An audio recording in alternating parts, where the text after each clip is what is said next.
Good evening, everybody. Welcome to another edition of Scotland at 7 with me, Gordon Ross. Joining me this evening in the studio via Skype is our regular contributor now, Sam Payton from the Save Loch Lomond campaign. Welcome back to the programme, Sam. Hi, Gordon. How are you? I know I'm starting to feel like a piece of the furniture now. Well, you know you've arrived now, Sam. You've become a part of the team. Anyway, Sam, I'm going to just go straight into the coronavirus update first of all before we discuss the evening's news.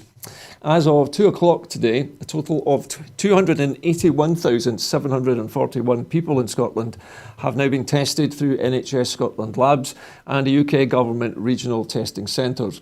And of these, 263,441 were confirmed negative. 18,300 were positive, and there are now 4 new confirmed COVID-19 cases. Today, there have been no further deaths of people who have tested positive. This will be an underestimate of the number of cases. Not everyone with the virus will display symptoms, and not all those with symptoms will be tested. Of the people who have tested positive, 384 were in hospital last night, 4 of whom were in intensive care, plus 4 more people in intensive care with suspected COVID-19. The number of patients in Scotland who've died from complications caused by coronavirus COVID-19 infections remains at 2,488. This number only includes those who have died in hospital having received a positive test for the virus. The latest UK daily figures available show that 44,236 patients who tested positive for COVID-19 have sadly died from their illness, an increase of 16. This number refers to deaths in all settings and not just in hospitals. And now to tonight's main stories. UK hospitality has reopened in Scotland. Pubs, restaurants and cafes in Scotland will have greater flexibility to make use of outside spaces as outdoor hospitality resumed today. Regulations on planning are being temporarily relaxed to support the industry to safely restart as the country emerges from lockdown. To allow businesses and their customers to adhere to physical distancing measures, areas such as public footpaths may be used for seating and could also include structures such as open-sided gazebos. The Planning Minister, Kevin Stewart, said Scotland's hospitality industry is vital to our economy, which is why we took immediate steps to address the financial impact of COVID-19, including the £320 million support package specifically aimed at the tourism and hospitality sector. As the industry reopens with physical distancing measures, we want to enable businesses to take steps to provide a safe and pleasant environment for customers. Well, Sam, I don't know about you, but while I was travelling in this evening to the studio, I saw at least one pub with an absolutely packed beer garden and an outdoor seating area. I'm not sure about what it's like in your area. Have you seen many people returning to the pubs and outdoor beer gardens there? I've not been out and about today, unfortunately, Gordon, so I really don't know, but I do know that we had quite a few pubs. I think there was around about 7 in the area that had applied for the licence to be able to open up their beer gardens for today. And I believe they opened. How busy they were, I don't know. I've not seen anything on social media or anything yet. But I think it's a good way How important do you think the pubs and the restaurant industry is, particularly to Scotland at this time when we're now slowly coming out of our lockdown? It's vital. It really is vital because this has been part of the industry. It's been closed down since March, and they have taken a big hit, as has so many other businesses, as you know. And yes, I know, there's been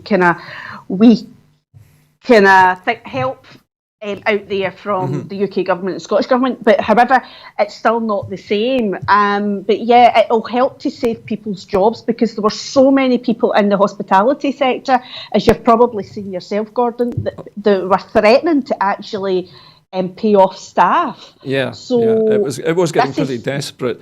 I understand that because of the social distancing regulations which are still in place, that some pub owners and hotel chain managers are actually hoping that the government will eventually relax the 2-metre rule in favour of a 1-metre rule, but with certain conditions.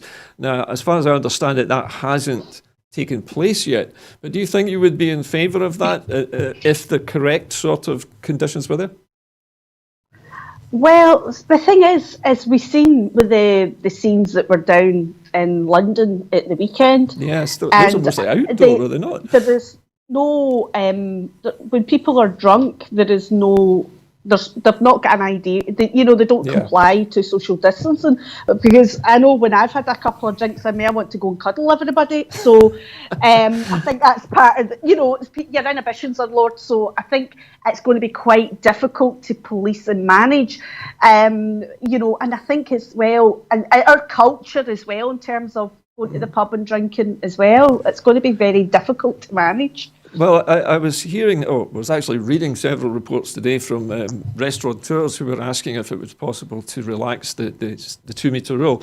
And our understanding at the moment is that it can be done as long as the company provides mitigation for how to get around the problems that are presented by relaxing that. So if they put in the right kind of protective screens and things like that around tills and so forth, that they can actually do this. But I think they have to take advice.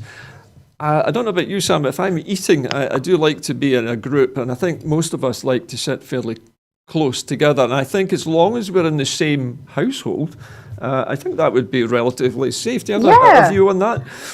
Yeah, I agree with you in that. When you're out for a meal, especially a family meal or a special occasion with family and friends, you do tend to like to be kind of close, so you can all talk and and things like that. But I think it's going to be more difficult when people are out for meals and you're in restaurants and you've got people from various different kind of households and things.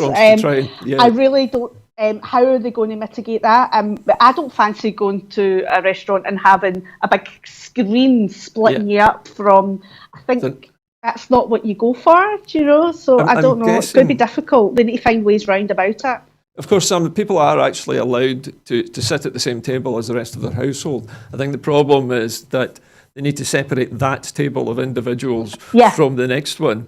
So they probably have to have some kind of mobile screen that they can put between. That's what I'm saying, groups, I don't think, I don't know about you, but I don't know if I would like that. Well, you might not be able to overhear other people's conversations quite so well, Sam, as we normally can. I know, but sometimes other people's conversations can be quite interesting and fun. Well, it's certainly novel anyway. I don't think anybody's ever done this before.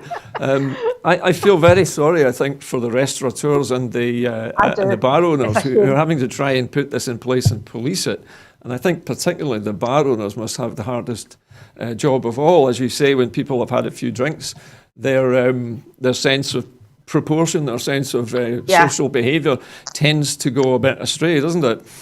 It does, and even as staff, I used to work behind a bar many years ago, up in Edinburgh, and honestly, even as a bar staff member, it's very difficult, because if you're out collecting glasses and things like that, people bang into you, people want to blether to you, and it's only natural, and especially when people have got a few drinks in them, so it's going to be very difficult, especially for bar owners, to keep their staff safe. They're going to be responsible for their staff and keeping them safe. Of course, that's where the protective equipment comes in. And we all saw a photograph this morning, I believe, in the press of the First Minister sitting in an outside gazebo and being brought a cup of coffee by a young man who was wearing a full face shield as well as his normal apron. And it attracted a lot of comments, but I think as an indication of how things should be done, that is probably one of the best photographs I've seen so far. Yeah, sometimes visual is better than actually words. So, sending out a kind of photograph of how to do it. Yeah. And it's at the end of the day, Gordon, we all know it's going to be a new normal. We've been told that from day one with COVID. It's going to be a new normal, and we need to get used to it. And it's going to be strange, and it's going to be horrible, and there's going to be a level of it where we're going to find uncomfortable, but we are going to keep COVID under control. It's things that we need to do. I think everybody's praying for a vaccine, but a vaccine could be months or even years away. And so, as you say, yeah, we need to get used to living a different way, I suppose, for the time being. And Sam, I'm going to just move us on to our next story, which is also, I suppose, linked in a way to COVID-19, well, linked in a very big way. And that is a £1.5 billion lifeline being made available for the UK's arts sector. The United Kingdom's beleaguered arts and heritage sectors have long been promised a £1.57 billion of help in a long-awaited rescue package described by the government as the biggest one-off investment in UK culture. After weeks of desperate warnings that the UK was facing an irreversible cultural catastrophe without targeted support, ministers announced the package and said it would protect the future of the country's museums, galleries, theatres and music venues. There is £97 million for Scotland, which will be in addition to the £10 million already announced by the Scottish Government on Friday.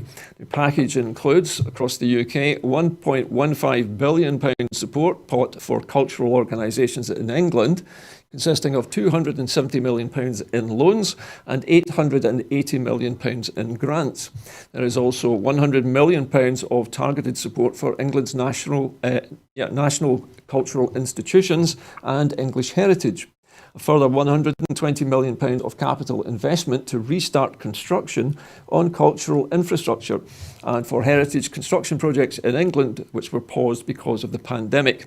There's also extra money for devolved administrations with, as we said earlier, £97 million for Scotland, £59 million for Wales and £33 million for Northern Ireland. Now, Sam, this is a subject which we have heard a lot about over the last few months as various venues, theatres, and all kinds of organisations, including Scottish. I was going to say Scottish Natural Heritage, but I think it's actually the National Trust for Scotland who were in the news yesterday. But all of these organisations have been threatening to lay people off as well, much the same way as the tourist industry. And now, at long last, the British government seems to be coming up with some money. How important do you think it's going to be to keeping these jobs in our rural parts of Scotland, particularly the remote castles and houses that they look after as well? The thing is the money is very, very important because regarding our heritage and theatres and arts industry, they employ a vast amount of people, and the thing is a lot of them are behind the scenes that we don't see. The ones in the theatres that work backstage. Yeah, there's a huge crew. The people even in our heritage places, the ones that work backstage, it kind of and keep to do with the upkeep of various monuments, castles, and things. But yeah, and it's very important because these people are, like everybody else, they deserve their jobs to be protected. And the thing is it's an industry that it's not a secure industry. Anybody knows arts and crafts or theatre or anything like that. It's not. If you've got a job, you're working there. It's not a very secure industry. It's very vital and it's important because even as us as customers, it's an escapism as well from life. It's it's nights out. It's all these kind of things. It's education. There's so much involved in our theatres and arts. Of course, many of our theatres in particular are very, very old buildings. And it would be virtually impossible to try and convert them into something of an acceptable sort of social distancing standard, whereby they could even make enough money to cover their costs, because they would have to have half-filled or less than half-filled venues. And I know it's going to be difficult for them. And of course, it's going to go on for some time to come, as far as we know. And they need support, don't they? They need the support now. What about music venues, Sam? I mean, we hear a lot about theatres, but there are music venues all over Scotland, some smaller ones like King Tut's in Glasgow, and also the tunnels, the nightclubs under the cities in Edinburgh, Glasgow, Aberdeen, all over the place. And all these venues as well would find it almost impossible to do social distancing with any real success. Surely these people also are requiring help too. They do. I mean, the thing is, it's the whole industry. It doesn't matter if it's theatre, music, you know, and the creative industry is, you know, it's struggling. I mean, it's definitely struggling right now, and these people, as I say, and it affects the ones that are behind the scenes as well as the artists that you see on the stage or on the venue, and it's going to be so difficult. I know down our way, down in Ballach, a lot of the pubs, as well as people going in for a drink, it's a lot of live gigs that go on down there, and you can go down there. Well, could have before COVID, where you could go down and, you know, you could see live bands and things like that playing. And at the moment, what some of them have done is created a social media presence where they do live gigs on social media. But the thing is, yes, it keeps them out there. It keeps their names out there. It shows people them playing and things, and everybody has the pleasure of being able to enjoy them. But the thing is, it doesn't pay their bills. It's not a way of paying their wages. It's not a way of, you know, them making money. So there needs to be a lot of support there for these people. How they do it, I don't know. I mean, whether they start doing outdoor gigs, I don't know, because in Ballach we used to have the folk festival. So whether they see these things starting up again, you know, outdoor venues, and just, you know, be very careful, and, you know, ticket events so you can moderate how many people are coming into the event. I don't know. They're going to have to try and think out the box for this one. But yes, they do deserve a lot of help. And loans are not. I know some of the money is to do with loans, but the thing is how do they pay that money back if they're not pulling the money in? Some of it's loans. I think the bulk of it, I think, is grant money, but it's a mixture of both. I know it's a mix of both. Yeah. I know that here at Broadcasting Scotland, we have already been doing something similar. So we've been covering things like Cayleys for all under one banner. And the idea of continuing to bring folk music and other forms of entertainment to people in different ways is obviously something that we've had to do, like many other organisations. And it's, I suppose. And of course, we're also working on new programming at the moment ourselves, and eventually bringing some drama to Broadcasting Scotland too. So, although the COVID-19 virus has caused a massive hiatus in the cultural world, small organisations and companies like ourselves are trying our best also to expand out of this. When this is over, we all need to start work again, I guess. Yeah. Yeah, it's all about supporting each other and everybody working together. And because I know I'm seeing a lot of that within the kind of craft industry, where people are just pulling together and, you know, supporting each other. And it's happening right across the creative industry as a whole. People are all pulling together and supporting each other and finding different ways of getting out there, reaching the public. And that is basically how all these wee businesses, all these wee, even the theatres and things, they need to think, you know, it's all about thinking outside the box. Get creative. We're in the creative industries, so get creative. One of the potential solutions to all of these problems, which, Sam, I think you and I and many other people have discussed on the air recently on this channel, has been the idea of a universal basic income for everyone in the country, which would mean that in the event of a big disaster like this again, that everybody would be safe for as long as it lasted. And the arts would be safe, everything would be safe, and we wouldn't be having to scramble around in this way. It would, and it would basically protect people from, you know, financial disaster, which is pretty much what a lot of people are close to at this moment in time. So many people are on the poverty line just now. So, a universal basic income would just give people that safety net, which would make a huge difference and which would help the economy as well. And of course, Sam, you probably recognise this yourself, that people who work in the arts tend to be even more vulnerable than most, because often they are freelancing and they're working from one, as you mentioned earlier on, from one job to the next, so they never really know how long they're going to be working for anyway. And to have a universal basic income to carry you through those periods between jobs would be wonderful. Yeah, this is the thing. When you work in the creative industry, it doesn't matter which sector within the creative industry, you do not have guarantees, and you are working from, you can plan ahead to a certain degree, but the rest of it is from one job to the next. And as I was told when I first started in the creative industry, you go from rags to riches very quickly, and riches to rags very quickly as well. It works both ways.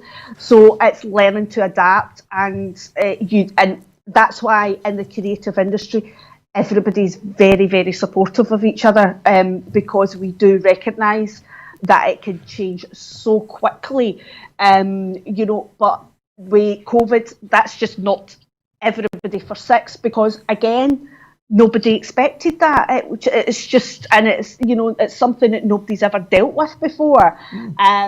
We know how to deal with recessions. We know how to deal with a couple of months of being quiet and some bad weather and things like that, especially if you're out doing outdoor events and dealing with bad weather and things. But this has just been such a shock to everybody. Nobody was prepared at all. Okay, well, listen, thank you, Sam. We're going to move on to our next story now, and that is Dominic Raab, who has unveiled the UK's sanctions against human rights abusers. Dominic Raab has announced the UK's first Magnitsky sanctions, so-called, targeting human rights violators. The long-awaited UK government sanctions against human rights abusers, including a close aide of the Saudi Crown Prince Mohammed bin Salman over the murder of Jamal Khashoggi, were unveiled today by the Foreign Secretary.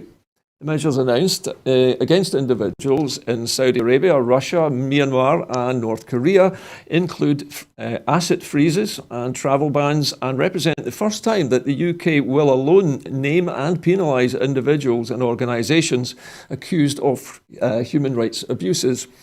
The sanctions will target 25 Russian nationals, it says, were involved in the mistreatment and the death of lawyer Sergei Magnitsky, and 20 Saudi nationals who are held to be involved in the death of journalist Jamal Khashoggi, the foreign minister said on Monday. Addressing the Parliament, Dominic Raab said the first designations will cover those individuals involved in the torture and murder of Sergei Magnitsky, the lawyer who disclosed the biggest known tax fraud in Russian history. The designations will also include those responsible for the brutal murder of the writer and journalist Jamal Khashoggi. The sanctions will cover an individual's right to life. Freedom from torture and slavery will be aimed at those not just directly committing human rights abuses, but those who are benefiting and profiting from them. Now, Sam, this is, I think, quite a remarkable step for the British government to take. It's unusually bold, I suspect, that they are instead of actually taking sanctions against governments, they're taking sanctions against individuals who have been adjudged to have caused human rights violations. Well, when you were reading that out there, all I was thinking to myself, that how does this affect the UK government and the individuals, regarding human rights when it comes to welfare benefits and disabilities and, people with Windrush and things like that. So are they going to, is this going to be, I take it, it's not going to be valid for the individuals I think Sam, the UK? I think, Sam, the basic idea of this is to punish foreign transgressors rather than domestic ones. And so that's what I mean. So it's a bit ironic, isn't it? They're going to be judge and jury with foreign nationals, which quite rightly so, but at the same time they need to be held accountable and responsible for their own human rights violations in their own country. That was going to be my next question, Sam. Do you think that this is going to produce a tit-for-tat response from, say, the Russian government and perhaps the Saudi Arabian regime as well? I think so, Gordon. The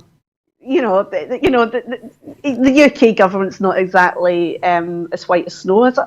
So it could end up in a tit for tat. So it's going to end up, it's just I mean, it would be different if the UK government was white as snow and they held themselves accountable and responsible for their actions, but they don't. Yeah, it's a little bit puzzling, isn't it, that they would take action against people close to Prince bin Salman, particularly when Britain sells so much weaponry to Saudi Arabia and does tremendous amounts of business there.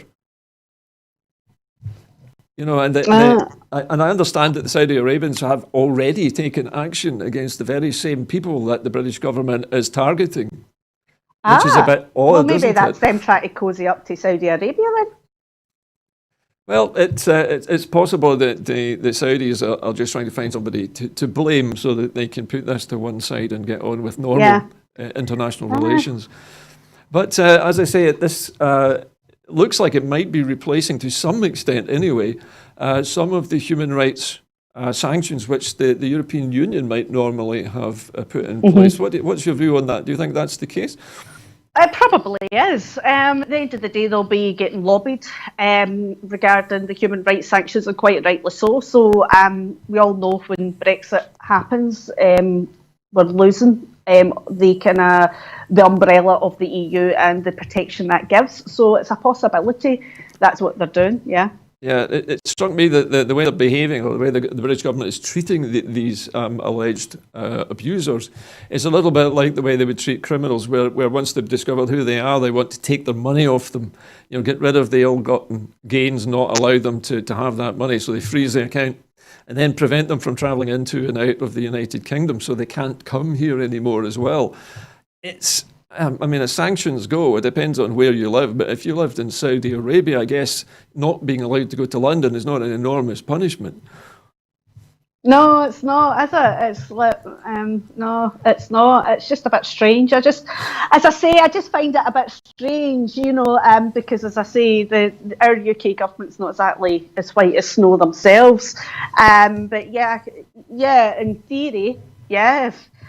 Sanctioning people who are criminals and human rights violations, yeah, definitely go for it. But I just find it ironic, the ones that are doing it, you know, because you know they don't. I mean, look at the things that they're doing in terms of the alleged tax havens and stuff like that. They're not exactly, you know, they're effectively we're having money in these alleged tax havens allegedly. They are actually then allegedly, I make sure I'm saying allegedly. That's a lot of allegedly, Sam. You know, they're stealing from the people, the citizens of the UK, because you know, if that tax is not getting paid, that's less money getting paid into the system, and less money that is going to our services. Our public services. So I just find it quite ironic. As I say, yes, I'm all for human rights. Yes, I'm all for sanctions. But I just find it a bit ironic that the ones that are enforcing it are not exactly white as snow themselves. Okay. Well, listen, thank you, Sam. It's a good place to stop that story. Moving on to our next story this evening, and that is the UK higher education sector could be facing a £19 billion loss. The SNP has renewed calls on the UK government to extend the graduate work visa for international students and free movement for EU students, following new research showing the UK's higher education sector could face a £19 billion loss. Today, the Institute for Fiscal Studies published a new report warning that the higher education sector will endure losses ranging from between £3 billion to £19 billion, depending on how many students decide to enrol, and that more than a dozen UK universities could be at risk of financial collapse due to the pandemic. Carol Monaghan MP, the SNP's Shadow Education Secretary, has urged the UK government to extend the graduate work visa, currently available for international students due to start courses in the year 2020-2021, to students already studying in the UK on a Tier 4 visa, saying that the UK will need this talent to help kickstart the economy. The Glasgow North West MP also urges the UK Education Secretary to promote the scheme around the world and to make it more responsive to current complications and maintain free movement arrangements and home fees status to EU students. The calls are backed by the MPs from Plaid Cymru, the Alliance and the SDLP. Now, Sam, this is a story which I think again, we have heard a lot about the fact that now that we are leaving or have left the European Union, that we now face a problem in trying to attract and to fund students to come here and do research. And that's obviously going to hurt our industries. And the SNP is basically now highlighting this, that there could be £19 billion lost to the UK economy and universities across the UK, including in Scotland. How big a risk do you think this poses? I mean, I know that you and I are not experts on the education system, but say a university like Glasgow University, it must rely to some degree on research students coming from abroad. They do. All the universities work together worldwide, especially when it comes to research. And they're involved in various other research projects dotted around the world. So it's important that these students and research students and people that work within the research, within the faculties at the universities, are able to come to the UK and come to Scotland. But the problem is, what's happened is the UK government has created basically quite a non-welcoming environment. The so-called hostile environment. Yeah, and it's damaging. It's really damaging to the economy. It's really damaging to our education, and it's really damaging to our research facilities. So this is just not going to end well unless the UK government agree to kind of change some of their policies and their visas and things. This is not going to end well, because all that's going to happen is you're going to have research students, various places around the world, who amazing, clever, intelligent people who are just going to go elsewhere around the world, where they would normally want to come to Scotland as their first choice, are now not going to come to Scotland. They're going to go elsewhere in the world, and we're going to lose that, and we're going to lose the connections as well. It's all about networking, and we're going to, and it's just going to be, it's unthinkable. Because the other thing, Sam, that we tend to forget about research students coming to places like Scotland is that it's often a two-way street, that Scottish research students get to travel in other parts of the world and to work in other institutions across the globe. And this business of having so many visas and complications to get through in order to come here has got to be an enormous deterrent to anybody. It is, because a lot of the courses, especially at university level, are very much, you do get the opportunity to go abroad and study and do research. Many moons ago, I was meant to go to uni. I didn't go, and part of my course would have been, I would have got to do research abroad, as part of my course. So it's just going to, it's just not counterproductive at all. And we're going to lose even our students here are going to possibly will lose out as well in the future of being able to go and study abroad and do research abroad. Okay, well, listen, thank you for that, Sam. Our next story is going to take us, interestingly, back towards Russia, which we spoke about just in the early part of the programme. A Russian court has found a journalist guilty of justifying terrorism. The Russian court today pronounced journalist Svetlana Prokopieva guilty of justifying terrorism, but unexpectedly let her off with a fine, ending a trial her supporters said illustrated growing censorship. The state prosecutor asked the court in the western city of Pskov to jail Prokopieva for 6 years and to ban her from journalism for 4 years. She denied the charge and said that she had been put on trial for doing her job. The authorities moved to prosecute Prokopieva after she used a radio programme in late 2018 to discuss the case of a 17-year-old boy who blew himself up in the office of the Federal Security Service, the successor to the KGB, in the city of Archangel. The young man died and 3 others were injured in the bombing, which officials labelled as an act of terrorism. During the radio programme, Prokopieva criticised the state for its handling of dissenting opinions, and she warned it might result in others taking similar radical acts. Ahead of the trial, dozens of journalists and human rights advocates had called for her to be fully acquitted. An open letter signed by the rights advocate said that the case was politically motivated and aimed to scare Russian journalists. On Monday, the court stopped short of jailing Prokofiev and handed down a fine of 500,000 rubles. Prokofiev, who arrived in court wearing a T-shirt bearing the words "We will not shut up," said that she would appeal the decision. In her final words to the court ahead of the verdict, Prokofiev said that she was not afraid of criticising the state, telling security officials that they are sometimes wrong, because I know it really will be scary if I don't speak out, and if no one speaks out, she added. Now, this is, again, a remarkable story in the fact that this young woman was given just a fine. I mean, the Russian judiciary are not usually notable for their leniency, particularly when somebody is criticising the Russian state. Yeah, it's a bit strange, isn't it? She's been found guilty of terrorism but given a fine. So, in other words, to me, I don't know much about the Russian law system, so I'm not even going to even pretend that I do know. But it sounds as if it's scare tactics. They're trying to scare her into not reporting certain stories.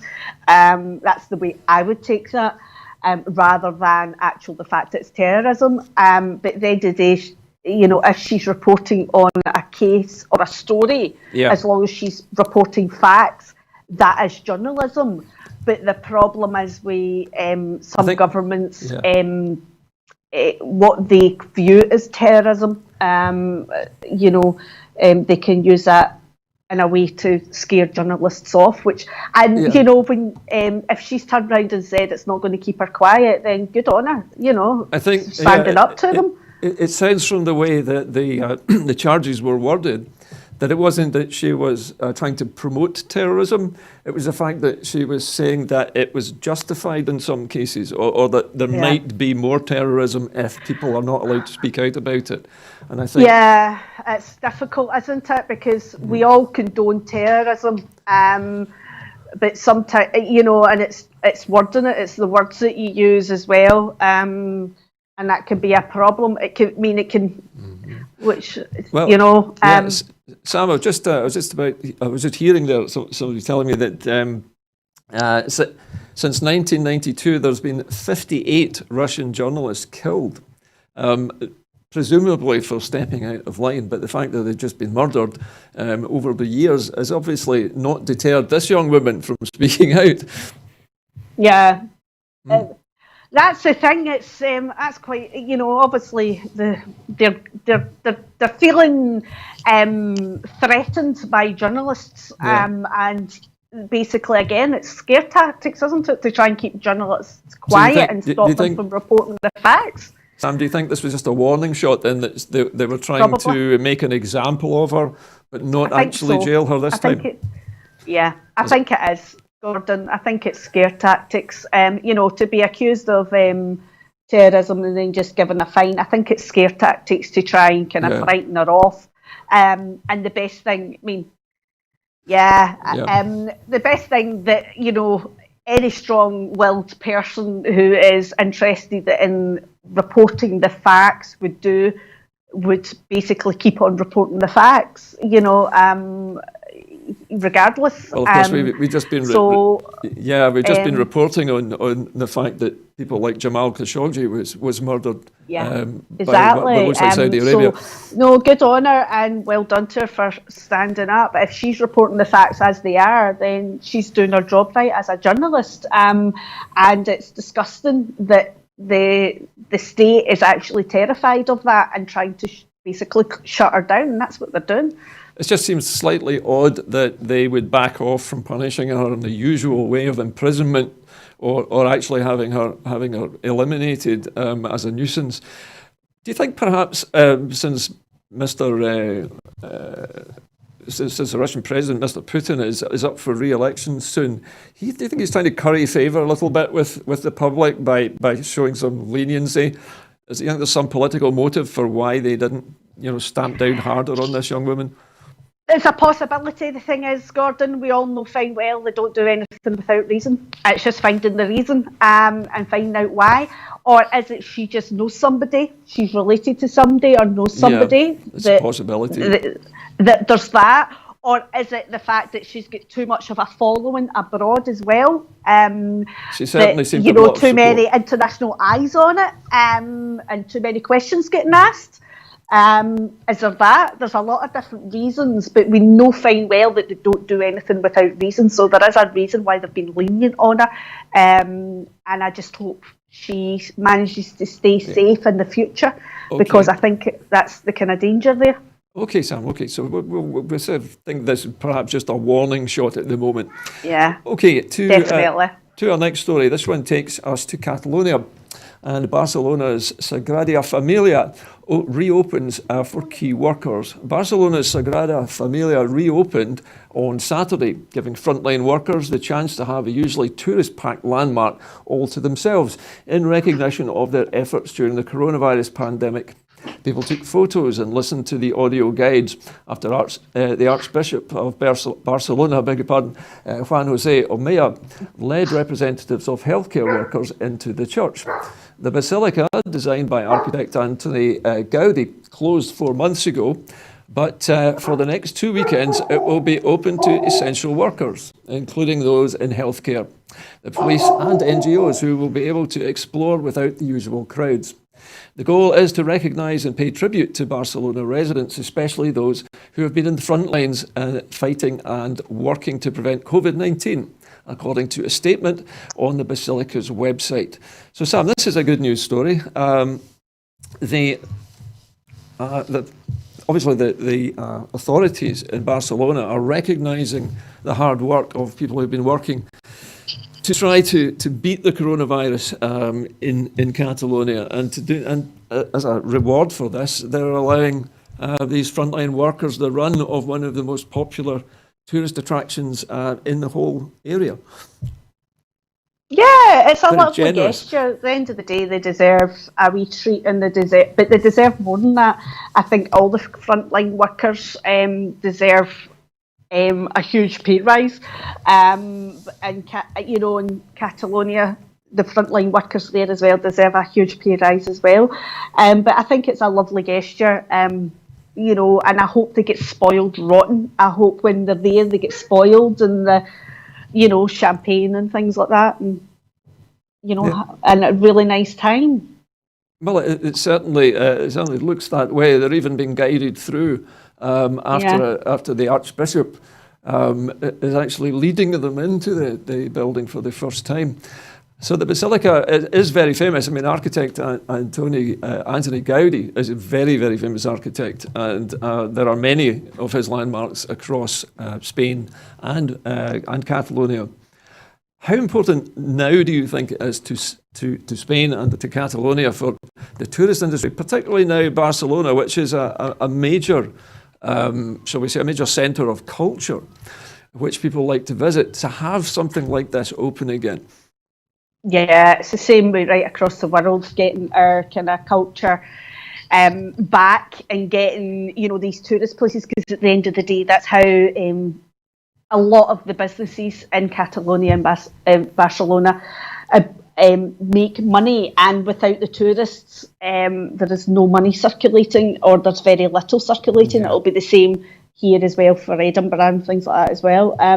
But yeah, it's really important. And again, it's a way of saying we kind of got through this, or we're getting through it. We're getting there as well. Okay. So yeah, it's quite important to have them open back up again within certain measures and making sure it's going to be safe. That's great, Sam. Thank you. Okay, we're going to move on to our next story and bringing it right back to the United Kingdom now. The Metropolitan Police have been urged to investigate Dominic Cummings' trip during the COVID-19 lockdown. The former Chief Prosecutor for North West England has urged the Metropolitan Police to launch an immediate investigation into Dominic Cummings' trip from London to Durham at the height of the coronavirus outbreak. Lawyers for Nazir Afzal have written to the Metropolitan Commissioner, Cressida Dick, arguing that the behaviour of Boris Johnson's chief advisor during the lockdown warrants a thorough investigation. They say that the continuing pressing public imperative to ensure strict compliance with advice about the pandemic makes this matter urgent. Afzal's lawyers pointed out that a three-day investigation by Durham Police was confined to Cummings' movement in County Durham and made no finding on why he left London when his wife was suffering from coronavirus symptoms. And that was a day before he fell ill with a suspected case. The letter to Dick says the apparent wrongdoing included actions in London, including Mr. Cummings leaving his home without reasonable excuse on the 27th of March.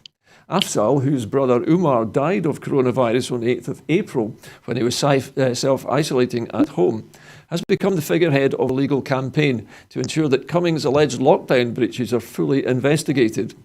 As well as writing to Dick, his lawyers, Hodge, Jones and Allen, have also written to the Chief Constable of Durham Police, Joe Farrell, and the Director of Public Prosecutions, Max Hill, calling for further investigation of Cummings' behaviour. All three letters say that the information will enable Afzal, the Crown Prosecution Service and the public to understand whether Dominic Cummings should be charged and prosecuted for a breach of health protection coronavirus restrictions, regulations 2020 and or related offences.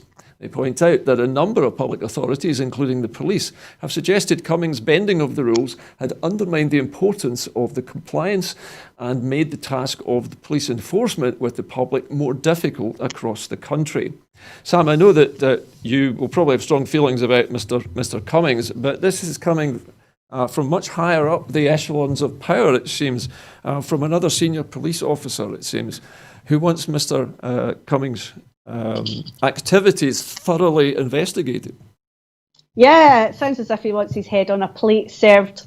Yeah, I agree with him totally. At the end of the day, it needs to be investigated thoroughly. There's a lot of questions with no answers. And when Cummings gave his wee statement from the Rose Garden in Downing Street, it didn't cover anything. It was just a load of rubbish. Basically, there's one of the things is, yes, he claimed that he went to work after his wife having symptoms. That's him then endangering his colleagues and putting them in danger from catching COVID. And then when he left his London home, and then also as well, why was there no investigation into the fact that he admitted driving a car with a youngster in the car to check out his eyesight? Well, he claimed his eyesight was compromised, didn't he? Yeah. So again, that's endangering a child's life and endangering other road users. So why, if that had been someone else, if you were pulled over by the police and says, "Oh, I'm out checking my eyes," the chances are the police would do you. There would be no kind of ifs or buts or anything. And the other thing is as well, there's been people out there who have travelled to get to family because they have fuel poverty, they've got no food, and they have been stopped by police and charged for leaving their homes. So during the height of this, and there needs to be a proper investigation. There needs to be the fact that somebody higher up is now asking for it will give it a bit more probably strength. But it needs to happen, Gordon. The man's got off. Do you think, from blatantly breaking the law? Yeah, I mean, a person whose brother has died from the coronavirus you would think have a perfect right to be angry at Mr. Cummings for his what many would see as reckless actions. Do you think that there is any chance at all, even though perhaps this man taking a civil suit against Mr. Cummings in the future, he seems like he's extremely upset by this to the point where he wants to take this action? I don't blame him, and I need to say that allegedly breaking the law. I don't blame him. At the end of the day, it's the same as all the other families right across the UK who have lost loved ones due to COVID and who have stuck by these rules and guidelines. And you see somebody, because of his position in the government, is allowed to, or allegedly gone off and allegedly breaking the law and allegedly thinking that he can do what he wants. Well, I think Mr. Afzal, as a former prosecutor himself, his knowledge of the law is such that he would probably be the very best kind of person to go after Mr. Cummings, because, and he also, we would imagine, ought to be listened to, surely.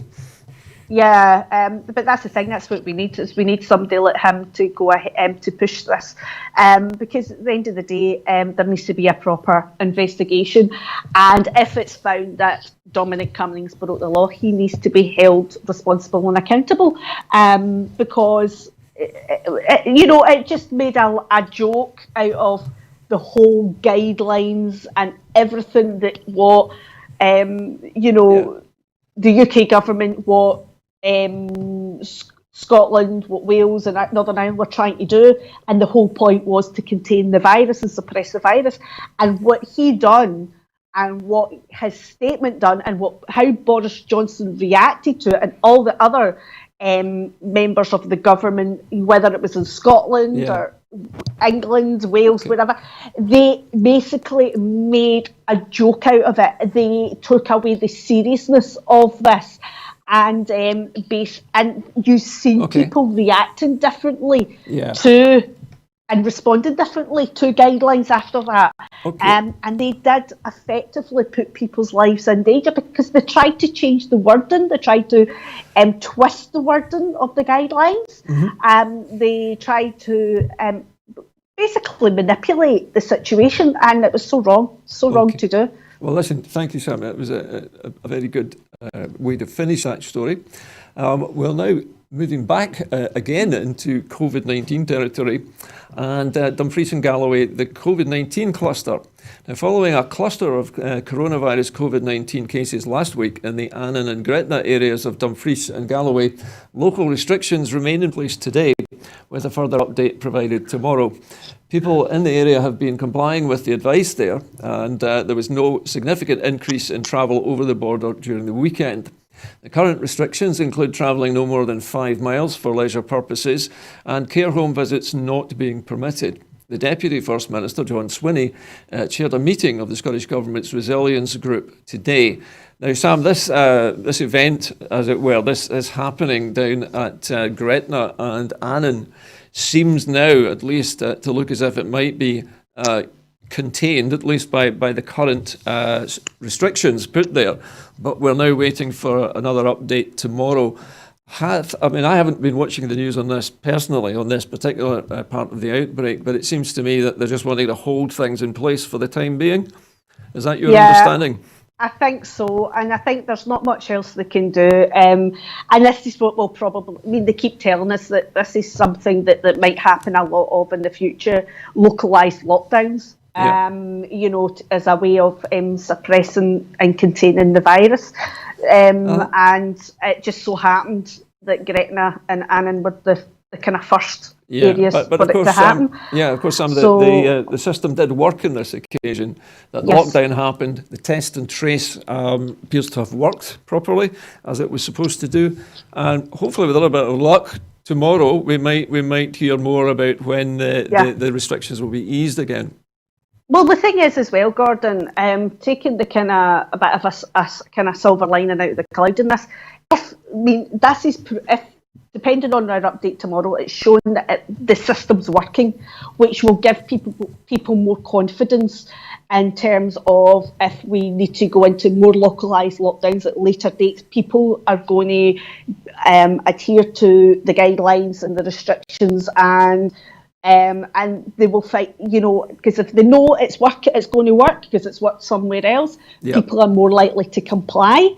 And by the looks of things, they've got it contained, which is a good thing. So we just need to wait on the update tomorrow. Okay, Sam. Well, listen, thank you for that. Moving to our final story this evening. A giant flywheel project in Scotland could prevent UK blackouts. A giant flywheel in the northeast of Scotland could soon help to prevent blackouts across Britain by mimicking the effect of a power station, but without using fossil fuels. The trailblazing project near Keith in Moray, thought to cost around £25 million, will not generate electricity or produce carbon emissions, but it could help to keep the lights on by stabilising the energy grid's electrical frequency.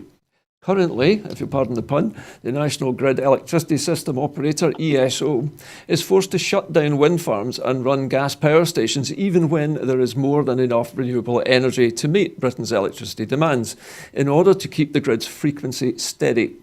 In August last year, more than 1 million people across the UK were plunged into darkness during one of the worst power blackouts in more than a decade, after the frequency of the grid fell to 48.88 hertz. Now, since then, the National Grid ESO has accelerated plans for the new blackout safeguards to avoid another energy system shock, including schemes and new technologies that can help to protect the grid's frequency, but without increasing its carbon footprint. The Norwegian energy company Statkraft hopes that from next winter, the new Flywheel, designed by a division of General Electric, will be able to mimic the spinning turbines of a traditional power station, which have helped to balance the grid's frequency at about 50 hertz for decades. By simulating the spinning metal mass of a power station turbine, but without producing the emissions, Statkraft should be able to help the ESO rely less on fossil fuels and use more renewable energy instead. This is the first time a project of this kind will be used anywhere in the world, and the ESO believes that this could be a huge step forward in running a zero-carbon electricity grid. Now, Sam, this is a very exciting but rather technical innovation involving a flywheel to stabilise the frequency. That's the rate at which the electricity pulses along the lines to our houses. To be honest with you, up until tonight, was unaware that the blackouts had been caused by the frequency dropping out like that. But this looks like a fantastic idea, and it's being done in Scotland. Yeah, this is when you wish that you were an engineer.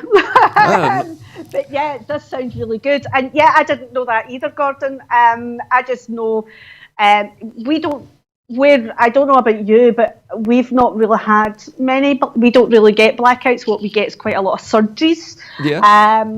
We get a lot of that, which is an absolute nuisance. But I do know there is parts of Scotland that do get quite a lot of blackouts every now and again, so this will help to regulate that, so that's good. But yeah, I really wish I was an engineer now, because it sounds fantastic. It sounds really interesting. Well, I think from what it sounds like, I mean, I am an engineer and I kind of understand the principles behind this, but I just wasn't aware that the blackouts were caused by this problem. But what this does really is it smooths out the flow of electricity into a nice continuous pulse, so that nobody gets blacked out. It's if the frequency gets out of sync with 50 hertz, or it drops too low, then there are automatic systems that shut the grid down and switch on the gas power station. I think that's what's happened. This is me. I'm going back to layman terms, so do apologise, Gordon, for you being an engineer. That's but okay. It's along the lines of everybody putting their kettle on at the same time at certain times of the day, especially before EastEnders, and you end up with a surge at the National Grid, and the National Grid have got to then try and kind of level it out. They always is that too layman? But it's more to do with the speed at which the generator turns, and it produces this steady reciprocating current on and off, on and off, on and off at the same frequency all of the time. Without that, it's like the beating heart of the circulation system of the country. And it goes into an arrhythmia, parts of it beating faster than others, and then it shuts itself down because it starts to get confused. So it is a wonderful idea. And that makes sense now, right? Yeah, I think perhaps that was a better analysis, Sam. Yeah. Anyway, that particular... That sounds good. I understand that. That's cool. Right, I'll need to remember that one. Okay. Well, that particular story actually has almost brought us to the end of tonight's programme, thankfully without a blackout. And at this time in the evening, it's normally my custom to ask you for help with Broadcasting Scotland. So if you enjoy our programmes, you would like to see more of them, why not become a Broadcasting Scotland supporter for £5 a month? It is better value than a BBC licence fee. You can join as a supporter by following the instructions on your screen now by going to broadcastingscotland.scot/register and following the prompts after that. I will be back again on Thursday. It just remains for me to thank Sam Payton for being my guest this evening. Thank you again, Sam. Thank you for having me again, Gordon. And from all of us here at Broadcasting Scotland, a very good night to you.